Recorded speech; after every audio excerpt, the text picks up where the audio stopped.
Last video nga natin, itinuro ko sa inyo kung gaano ba kadalas mag-head clean kapag ka nakapag-pigment ink ka at kapag ka naka-dye ink ka. Pero mayroon akong nakitang isang content creator na masama daw mag-head clean nakakasira daw ng printer. So eto, simulan na natin, no. Unang-una, yung sinasabi niya na nakakasira yung pag-head clean, sobrang dami niya kasing mga customer. For sure ako, yung mga customer na nagpapagawa sa kanya, ayan yung mga hindi marurunong mag-maintenance ng kani-kanilang mga printer, yung mga pinapabayaan nila.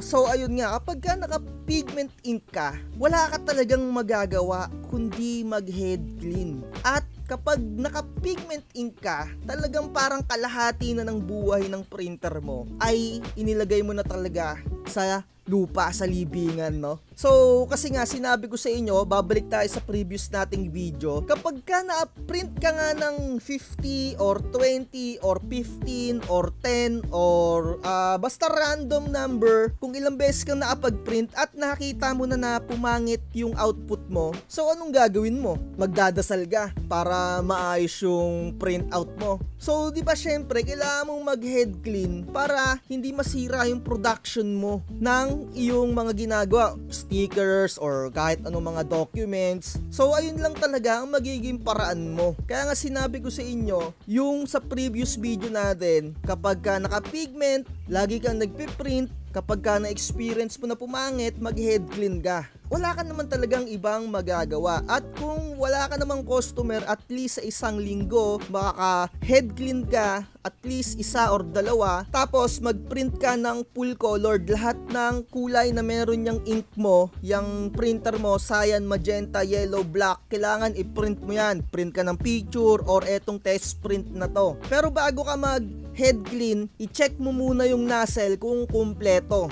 Kung kumpleto, huwag ka nang mag-head clean, mag-print ka na lang ng test print. So ayun, napaka-easy. Wala ka na talagang ibang gagawin. Pero kung naka-dye ink ka naman, nako, hindi talaga normal na lagi kang mag-head clean kasi original ink naman yung gamit mo. Diyan na papasok yung hindi normal yung pag-head clean ng pag-head clean. It's either may sira yung damper mo, it's either may sira yung purge unit mo. Eto nga pala yung purge unit. Napapansin ko kasi dun sa isang content creator, ang daming nagpapagawa sa kanya, talagang alam mo yung parang balahura na yung itsura ng mga printer, alam mo yung dugyot na. So kapag meron kayo yung printer, eto yung pinakaiingatan nyo din, yung cupping station na wag maging dugyot. Etong purge unit na to, no? Kasi eto yung purpose nito, humihigop siya ng ink papunta dun sa waste ink tank din at para makapaglabas din ng ink dun sa inyong mga printer head.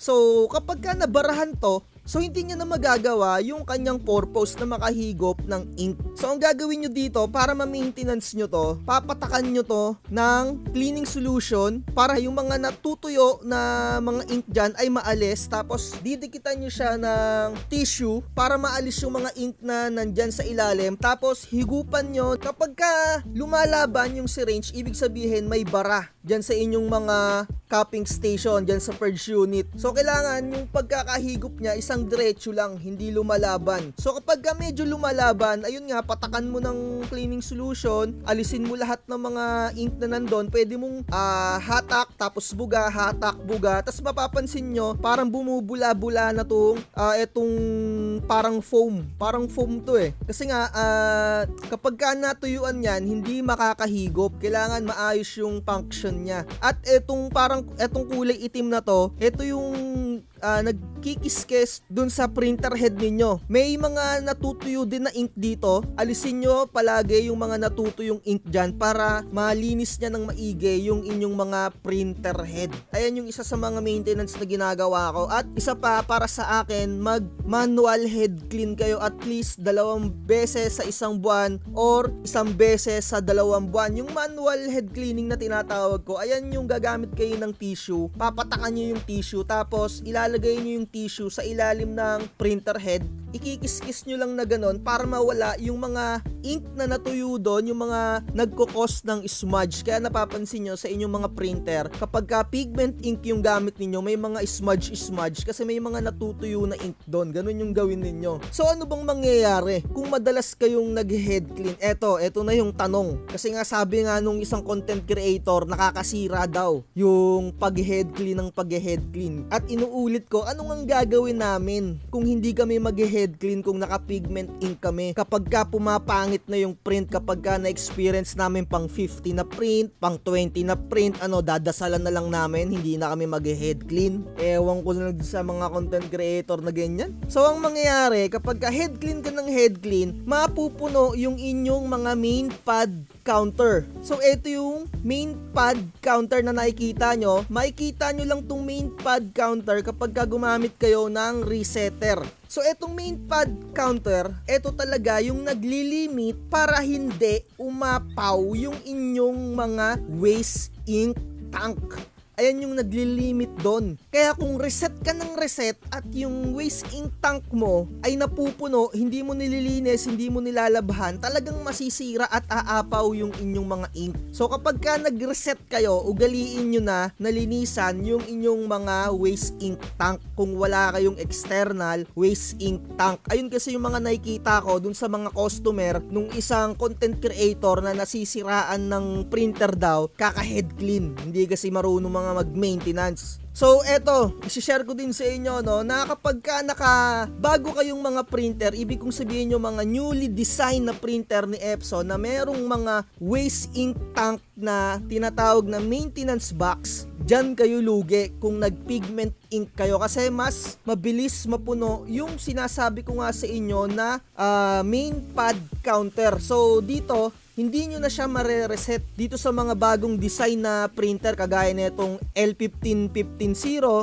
ito 6460, yung mga model na yan, hindi nyo na mare-reset yung kanilang counter. Gagamit na kayo dyan ng mga resetter. Ayan, or papalitan nyo yung chip. So nakakasira man or hindi yung pag-head clean, wala ka nang magagawa kundi mag-head clean kung naka-pigment ink ka. Pero kung naka-original dye ink ka, hindi talaga normal yung head clean ka ng head clean kasi napaka-imposible naman na mag-head clean ka ng mag-head clean dyan sa original dye ink. Isang buwan or 2 buwan na itabi mo yung printer mo kahit hindi ka mag-print, okay pa din yan. Pero syempre, kung gusto mo talagang tumagal yung inyong mga printer kung naka-original dye ink ka, at least isang beses sa isang buwan, padaluyan mo ng ink or yung lumang ink, itapon mo sa pamamagitan nga ng pag-head clean. Pipindutin mo lang naman yon para ma-replenish ng bagong ink yung nakastack dun sa printer head. Ayun yung gagawin ninyo, kung wala kayong piniprint sa isang buwan or kahit 2 buwan, carry pa yan. Na-experience ko nga 2 buwan hindi ako nakapag-print dun sa original dye ink ko. Pero kung pigment ink, no choice talaga kayo. No choice talaga kayo na mag-head clean at huwag kayong maniniwala sa kahit sinong Poncio Pilato na nakakasira mag-head clean. Ano nga gagawin mo kung hindi ka mag-head clean? Diba? Nagigets nyo ba yung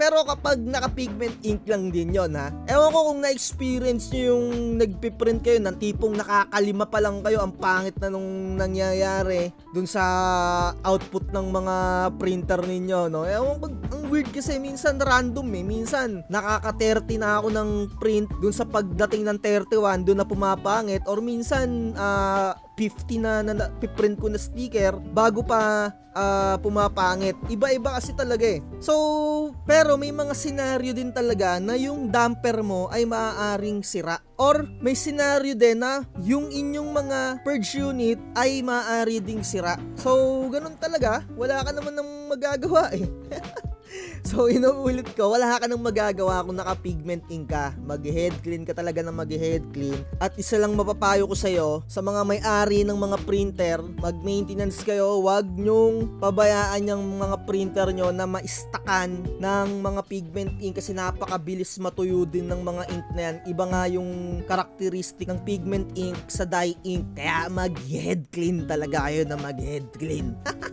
Pati ang sublimation, same din yan. At para dun sa isang content creator na nagsasabi na ayun nga na nakakasira yung pag-head clean ng pag-head clean, sana naman turuan mo yung mga customer mo ng pagme-maintenance ng kanilang mga printer. Ang mga dugyot, yung mga nakikita ko, mga inaayos mo, no? Check na halatang halata talaga na hindi marurunong mag-maintenance, gamit lang ng gamit. So ayun, sana natutunan nyo at nalaman nyo kung ano yung mga mangyayari kapag ka head clean kayo ng head clean, tataas at mabilis nyong marireach yung inyong main pad counter at syempre magkukonsume kayo ng ink. Syempre kasi gumagamit din ng ink yung pag-head clean, nababawasan din yung inyong mga ink. So ayun, comment down below kung ano yung chemical and violent reaction nyo para sa content ko na to. Ayun lang. So like, share, and subscribe. At inuulit ko, wag na wag magpapauto kay Idol Rapi dahil nag-elementary ka, nag-high school ka, nag-kolehiyo ka, tapos magpapauto ka lang. Research is the key. Goodbye. Napakadorobo mo. Sa lahat ng kwento, ikaw ang bida. Napakahirap mo na makontento. Lahat ng porsyento sinadya mo na masolo.